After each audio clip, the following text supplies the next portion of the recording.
थोड़ा सा आपको ये पता होना चाहिए कि आपके core. Okay, so the thing is that I hope you guys know where I'm focusing right now. The core pillars of this exam are that basically it is a 280 MCQ exam जो कि 8 घंटे पर मुश्तमिल है। इसके अंदर 7 blocks हैं और 1 घंटे का ब्रेक है, जिसमें से जो आपके 45 मिनट्स हैं वो नेचुरल ब्रेक के हैं। Can you see the pencil right here? No, I think you cannot. Okay. सो जिसमें से 1 घंटा जो है वो आपकी ब्रेक का है, 45 मिनट आपकी लेजिटिमेट ब्रेक है, 15 मिनट का आपका ट्यूटोरियल होता है। अगर आप वो ट्यूटोरियल घर से देख कर जाओ तो you can save yourself some time. ठीक है। यूजुअली आप 9 बजे चले जाते हो, 8 बजे रिपोर्ट करते हो, 9 बजे तक टेस्ट स्टार्ट होता है और 4:30 से लेकर 5 बजे तक ये टेस्ट चलता रहता है। इसके अंदर you will focus on the foundational sciences. Best time to give it, earliest time, best time तो नहीं मैं कहूँगी, अर्लीस्ट टाइम यही होता है कि थर्ड ईयर के दरमियान में दे दो, फोर्थ ईयर के स्टार्ट में दे दो, फोर्थ ईयर के एंड में दे दो। लोग ग्रेजुएशन से पहले देने की कोशिश करते हैं। ठीक है, लेकिन जैसे कि मैं एक लेट ग्रेजुएट हूँ, if life has happened to you then you can even do it later on. ठीक है। अब ये एग्जाम स्टेप 1 जो है वो पास फेल हो गया है। There is no numerical score for it. Passing criteria 196 out of 280 marks है। और उसमें से भी अच्छी बात ये है कि जो 80 क्वेश्चंस हैं वो आपके एक्सपेरिमेंटल हैं। ठीक है। मतलब ये है कि अगर आप उन 80 क्वेश्चंस में, they are just there to challenge your confidence. अगर उन क्वेश्चंस को आप बुरा कर देते हो, खराब कर देते हो, तो they will not be mark. Nobody tells you this, but I got to know about it in the later time of my preparation and it was quite a confidence booster कि चलो यार शुक्र है कोई तो एज है। अब study road map क्या है? एक बहुत लाइक से लाइक बच्चे को भी कम से कम 5 महीने लेने चाहिए। That is the minimum time. Foundation को बिल्ड करने में कम से कम 3 महीने लगाने चाहिए, जिसमें पहले आप क्या करोगे, you will go through the first read of your first aid book and you will complete your question bank जो कि 3400 MCQs हैं। फिर आपका आता है dedicated time period. Dedicated time period आपका कम से कम 1 से 2 महीने का होना चाहिए, जिसके अंदर फिर आप यूवर्ड करना छोड़ देते हो।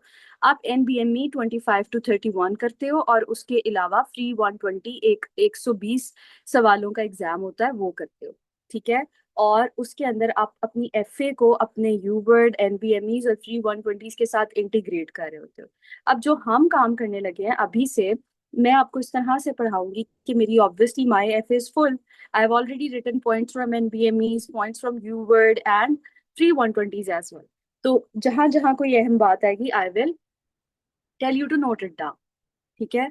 अब cost breakdown we are not covering here, but it has also changed. लेकिन रफली ये है कि पहले ये होता था कि CFMG सर्टिफिकेशन में आपके $150 लगते थे और USMLE स्टेप 1 में $1225 लगते थे। लेकिन अब उन्होंने किया क्या है कि उन्होंने बस अपना निज़ाम थोड़ा सा ट्रांसपेरेंट कर दिया है और ECFMG सर्टिफिकेशन में आपके $560 लगते हैं, क्योंकि वो कहते हैं कि इधर हमारे ज्यादा रिसोर्सेज यूज हो रहे हैं।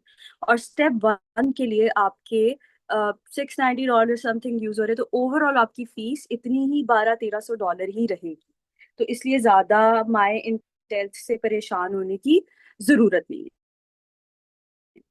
उसके बाद स्टेप 2 की तरफ आ जाओ, उसकी भी इतनी ही अंदाजन फीस है और स्टेप 3 की $925 है। स्टेप 2 जो है वो आपका आई थिंक 280 to 300 MCQs का क्वेश्चन पेपर होता है। और स्टेप 2 CS होता था उससे पहले, जिसको अब रिप्लेस कर लिया है OET ने। ठीक है। प्रेपरेशन मटेरियल्स की जहां तक बात आती है तो बहुत ज्यादा हमारा पैसा लग जाता है। Some people are using IMD, some people are using we do not essentially promote the use of IMD very publicly because even though it is very money saving, but at the end of the day it is an illegitimate resource, so people avoid it. um, how many people do we have Sadaf? I don't think so Sadaf joined, but it's okay. ठीक है। तो ये आपका cost breakdown है। ये रफली आपके पास 22 से 47 लाख रुपया जो है वो होना चाहिए। उसके बाद पाथवे का आउटकम क्या है, कि आप मुझसे पूछो डॉक्टर ज़ारा बनेगा क्या हमारा। तो क्या कहते हैं, स्टेप वन आपकी लोकेशन, लोकल सी लोकेशन होती है। You go into any college in Pakistan, in my case it was FC college Pakistan, and I gave my exam there.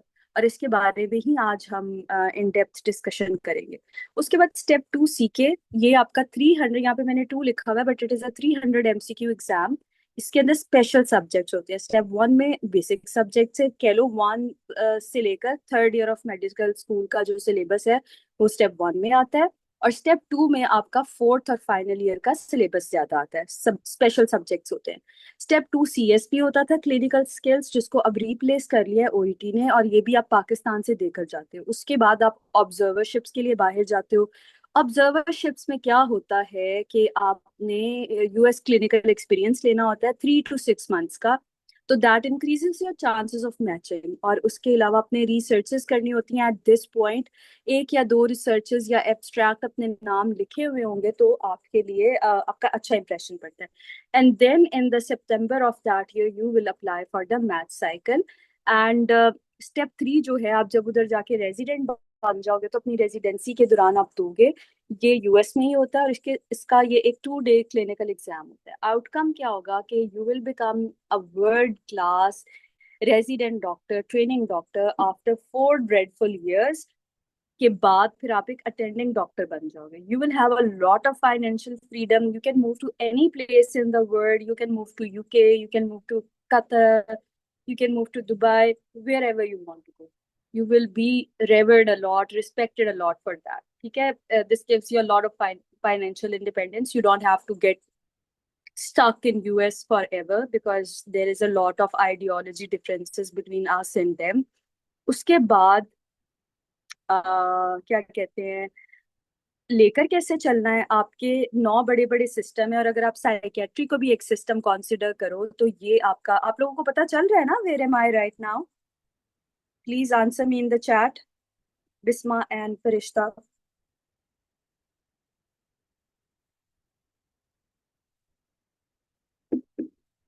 Okay, thank God. So होता क्या है कि आपका जो 9 बड़े बड़े सिस्टम है, CVS, GIT, endo, renal, respo, MSK, blood and oncology, CNS और neuro, special senses, psychiatry and repro. ठीक है?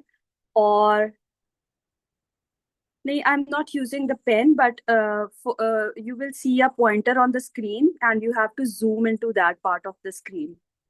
ठीक है? तो अब आगे से ये जो फर्दर चैप्टर्स है ये डिवाइडेड है EA-PPP, यानी एम्ब्रियो। ये मैं आप लोगों को फर्स्ट एड की डिवीजन बता रही हूँ। EA-PPP, embryo anatomy, physio, patho, pharma. तो मैंने ये बात का अंदाजा लगाया कि अगर मैं सिर्फ फिजियोलॉजी और पैथोलॉजी ऑफ द सिस्टम पे फोकस करूँ, which make 40% and 30% of a unit, तो I am good to go. This thing where you only focus on the high yield stuff is called Pareto principle, which says that if you focus on the 20% high yield stuff, you can score up to 80% marks, right? And then there are 6 general units, जिसमें I will consider ethics a separate unit because there were 3 to 4 questions in every block of the USMLE exam. तो ethics, biostat, general patho, general pharma, biochem plus genetics, immuno, microbiology, which was further divided into bacteriology, virology, funguses, parasites, and antibiotics, वो आपके 6 general units बनते हैं। अब एक tip आप लोगों के लिए ये है कि आपने अपने ये 6 जनरल यूनिट्स, क्योंकि ये बेसिक साइंसेस का एग्जाम है, आपने इनको बहुत मजबूत रखना है। ठीक है? फिर आपकी जो 9 या 10 बिग सिस्टम्स हैं, इनकी आपने पैथोफिजियोलॉजी पर बहुत मेहनत करनी। अब अगर आप मुझसे दोनों पूछो कि ma'am what are the type of questions in USMLE exam, बेटे they will ask you the diagnosis, they might ask you the mechanism of action of a drug, they will ask you a lot of ethics question. Recently they have incorporated some graphs from biostat like Kaplan-Meier curve, ROC curve, but all of this is very doable. If we study together, you will see that we'll be covering those things. Then radiography, a lot of things in CNS आपने उसके radiographs देखने होते हैं। फिर बज words होते हैं जैसे कि आपको वो बस क्वेश्चन के अंदर लिख देगा कि there were bilateral infiltrates on the chest x-ray, तो you will guess it is sarcoidosis. Interstitial nephritis के लिए वो कोई buzzword use कर देगा. Malar rash करेगा तो you will guess that it might be SLE.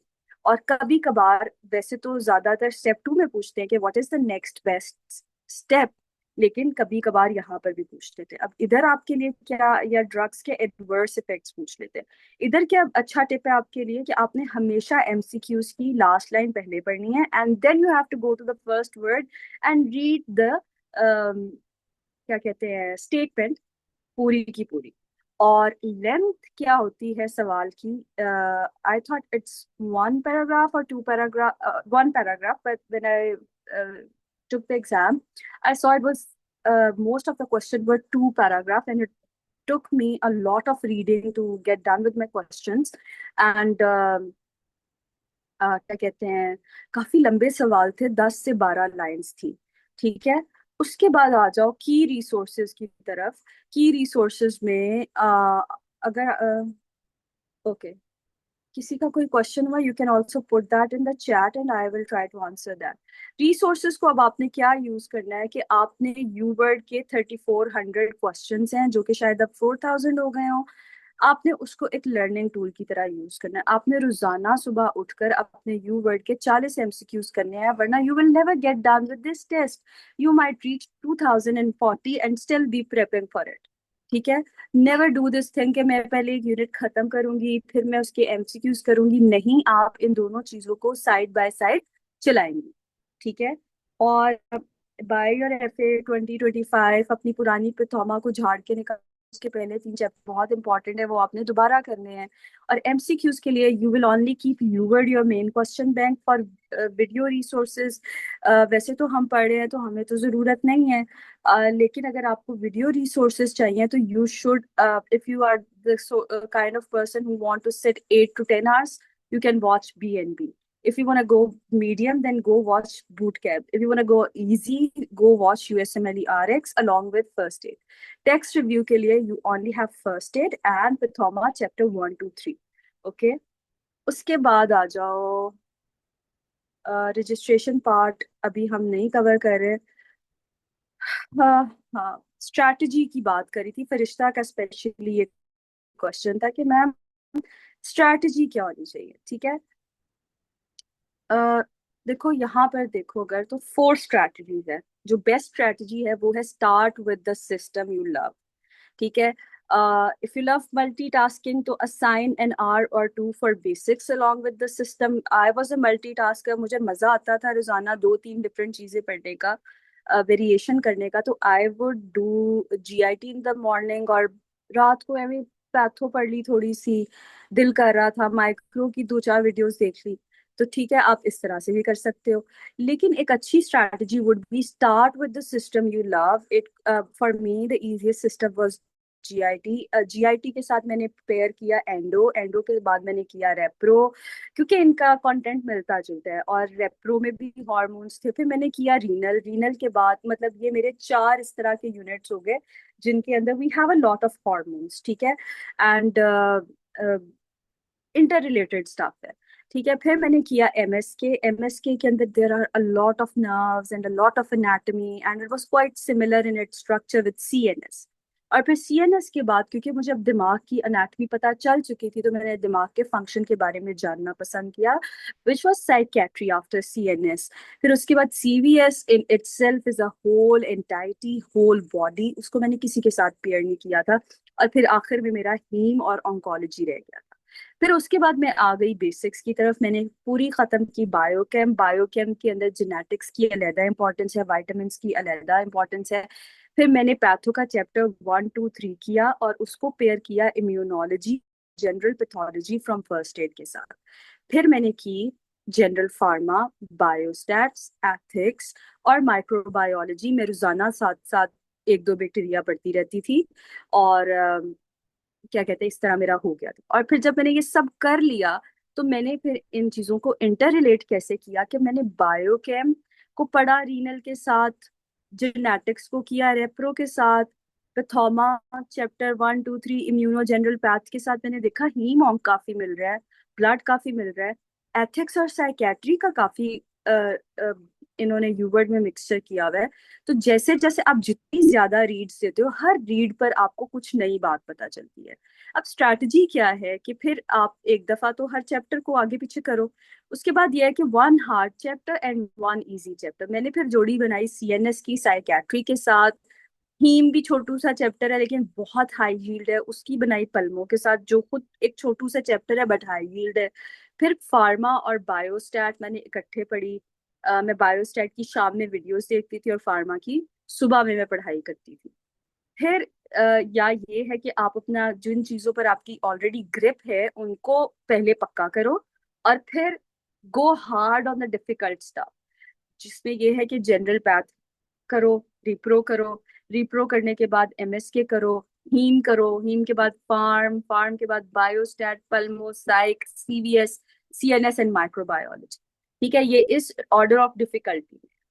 ठीक है, रिसोर्सेज की तरफ आ जाओ तो on YouTube follow dirty medicine for the mnemonics for the ethics, follow Randy Neal for biostat and some of the biochemistry, and high yield guru for unit summaries. गोल अब आपका क्या होना चाहिए? स्टेप 1 के शुरू के 3 महीने में आपने 4 आवर्स के ब्लॉक बना के पढ़ने हैं। ठीक है, अभी आप शुरू करो, या सुबह 9 बजे बैठ जाओ और 1 बजे तक पढ़ो, या शाम 3 बजे बैठ जाओ और 7 बजे तक पढ़ो। आपने करना क्या है, this is the plan for you guys, you have to do a 40 question block in timed mode. ठीक है, या अभी आप ट्यूटर मोड कर लो क्योंकि अभी आप छोटू छोटू बच्चे हो। Even on tutor mode it should take you 4 to 5 hours. और फिर 2 3 घंटे में रिव्यू करो अभी, क्योंकि आप छोटू बच्चे हो तो मैक्सिमम आपका रिव्यू 4 घंटे का हो, इससे ज्यादा आगे ना जाए। आफ्टरनून में आप you will be reading with me, we will be doing a lot of FA, so you can skip this step. So read folded pages from first aid, should be your weaknesses, and do not miss this step. और evening में you have to do content review, जिसमें आप क्या कहते हो, महलमैन का PDF कोई खोल के पढ़ लोगे, कोई स्केची वीडियो देख लोगे, डर्टी मेडिसिन की कोई वीडियो देख लोगे। अच्छा, बिस्मा ने सवाल किया, but we have forgotten these subjects, how would we solve the MCQs? Bisma see, आपने उस किताब को एक टेक्स्ट बुक की तरह ट्रीट नहीं करना। आपकी आपके 40 में से 40 एमसीक्यू गलत हो रहे होए, शुरू में हो, कोई मसला नहीं है। ठीक है, you will be learning 40 new things. अगर ये चीज आपके अंदर आ जाती है ना Bisma, then you are so much better than an average person preparing for step 1 और स्टेप 2। क्योंकि हम सब इतने बुरे इंसान हैं, हमारी ईगो इतनी बुरी है, big we doctors have a big ego. तो हमें बुरा लग रहा होता है कि भाई इतने बुरे मार्क्स आ रहे हैं मेरे, मैं तो नहीं कर रहा ये टेस्ट। लेकिन अगर आप अपनी ईगो को साइड पर रखकर यू प्रैक्टिस, यू लर्न। क्यों 4 घंटे आप लगा रहे हो उसके रिव्यू में? आप 4 घंटे इसलिए लगा रहे हो कि probably you made all the mistakes, so you're learning those mistakes, you're taking notes out of those mistakes. It could be one liners or it might be just learning new information. अच्छा, step 2 क्या होगा? आप पहले आपने एक 3 महीने में तो आपने अच्छा, बिस्मा ही कह रही है कि ऐसा नहीं करना कि पहले यूनिट को याद करना है और फिर नहीं, साथ साथ चलाएं, क्योंकि इस तरह ना आपका बहुत टाइम वेस्ट होगा। मैंने भी यूं किया था कि मैं यूवर्ड को असेसमेंट टूल की तरह यूज करती थी, तो उससे बहुत ज्यादा डिप्रेशन फैलता है। On on an average, some people are just scoring 43% on their UVer test, and it's fine. If you're learning something, it's fine. You can go through a second pass of या आप एक दफा इसको सारे को उड़ा के, इस डाटा को आप रीन्यू करके ऐप के अंदर ही आप दोबारा अपनी यूवर्ड को जल्दी जल्दी, अब सेकंड फेज अब देखो बिस्मा, उसमें क्या है, इसको आप कहते हो प्री डेडिकेटेड फेज। और ये रफली उसका स्केड्यूल है कि आपने 8 बजे उठ जाना है, और आपने, मैंने ये ब्लॉक्स बनाए हुए हैं, इन आपने कोशिश करनी है अचीव करो 8 10 11 घंटे पढ़ने का।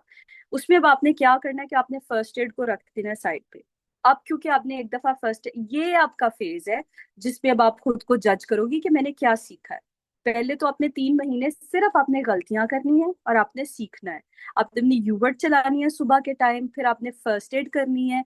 आपने बस पढ़े जाना है, पढ़े जाना है, पढ़े जाना है। बहुत शक पड़ेगा, शैतान बहुत दिल में डालेगा कि कुछ नहीं आता।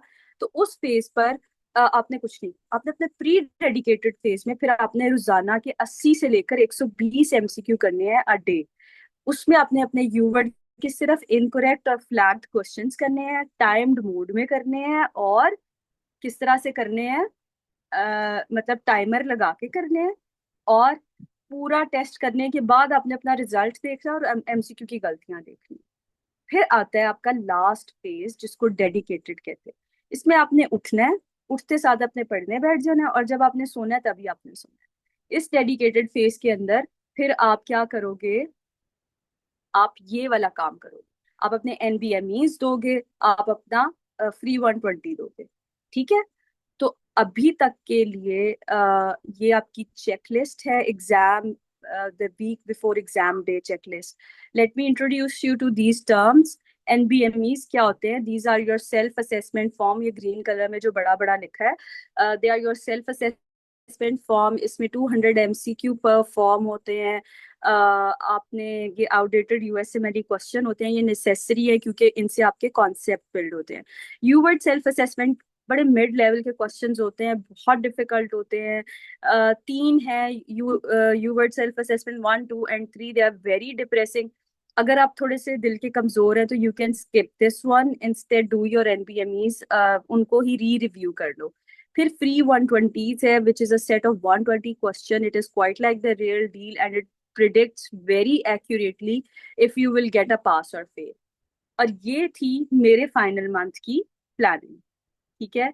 इसके अंदर मैंने क्या किया था कि यहाँ पर at this point I was done with my you word, I was done with my first aid, and I was done with everything. और अब बस मैंने एनबीएमईज करने थे और क्या कहते हैं, फ्री 120 करने थे। तो 6 नवंबर को मैंने एनबीएमई 25 दिया, जबकि मेरे एग्जाम में 22 दिन पड़े थे। 8 नवंबर को मैंने 30 दिया, 15 नवंबर को मैंने 31 दिया, जबकि मेरे एग्जाम में 14 दिन पड़े थे।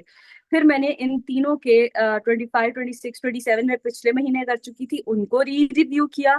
फिर मैंने 28, 29 और 30 को रिव्यू किया। ठीक है। और उसके बाद मैं इतनी जालिम हूँ कि मैंने अपने यू वर्ड सेल्फ असेसमेंट्स भी किए, जिनमें मेरे बहुत बुरे स्कोर आए। I think I scored 45%। और मेरी बहन इस कॉल के अंदर है। शी इज द वन जिसकी गोदी में जाके सर रख के I cried, and she said it's okay, give another test, please give another test. And then I give my you know free 120s. Mariam, if I haven't thanked you enough, thank you so much for that time. If you wouldn't have, helped me out at that time, I would have been probably stuck at that point. तो फिर वहां पे मैंने आखिरी हफ्ता जो है उसकी चेकलिस्ट ये बनाई थी कि मैंने एफए के जो पेजेस मार्क किए हैं, जो कि इंशाल्लाह मैं आपको मार्क करवाऊंगी, वो आखिरी दिनों में पढ़े। मैंने चैप्टर 1, 2, 3 ऑफ पिथोमा को रिवाइज किया, मैंने बायोस्टैट को कैसे रिवाइज किया, मैंने रैंडी नील की 6 वीडियोस की एक प्लेलिस्ट निकाली हुई थी, मैंने वो की। और मैंने एथिक्स की, डर्टी मेडिसिन की 2 वीडियोस थी जो कि 1 1 घंटा लंबी थी, मैंने वो की। और फिर सारे एनबीएमईज की पिक्चर्स का एक पीडीएफ था, वो किया। और फिर 100 एनाटमी कंसेप्ट एक पीपीटी था, एक पीडीएफ था, वो मैंने किया।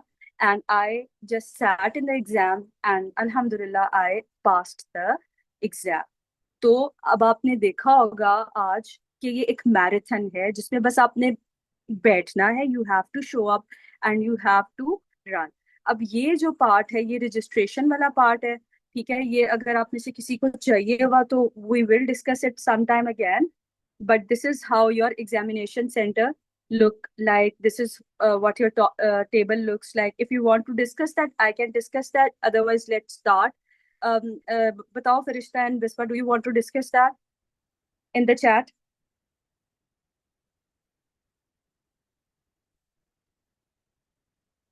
Okay, Farishta is saying no, not now. Okay, ठीक है। Farishta, okay Bisma, we can do that later. Okay you guys, अभी जो आप लोगों के लिए इम्पोर्टेंट है ना, इसका बेशक आप लोग स्क्रीनशॉट ले लो। ठीक है, पिक्चर ले लो। ये चीज है फर्स्ट एड स्ट्रैटेजी कि आपने चैप्टर्स कैसे करते हैं। ठीक है। जैसे अभी हम जीआईटी कर रहे हैं। ठीक है। और हम इस तरह भी चल सकते हैं जिस तरह से इसके अंदर लिखा हुआ है, क्योंकि कोरिलेशन है। या हम जीआईटी के बाद मुझे रिक्वेस्ट किया हुआ है फरिश्ता ने कि लेट्स डू बायो। ठीक है? Mariam, if you're there, you can stop the recording and then we'll start another recording for GIT.